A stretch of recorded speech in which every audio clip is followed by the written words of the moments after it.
Hello everyone, welcome back into this channel, and in this video I would like to show to you the way how to get 4K quality on a CapCut.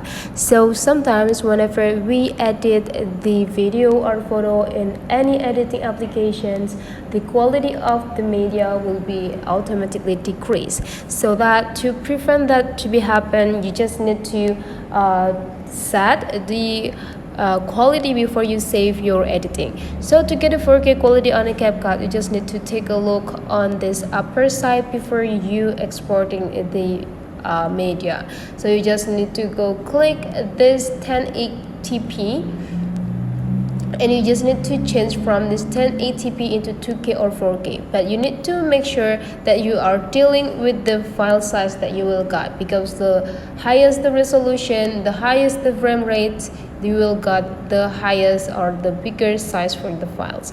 Let's change it into the 4K and also increasing the frame rates, and you can see the size is increased from 50 to 185.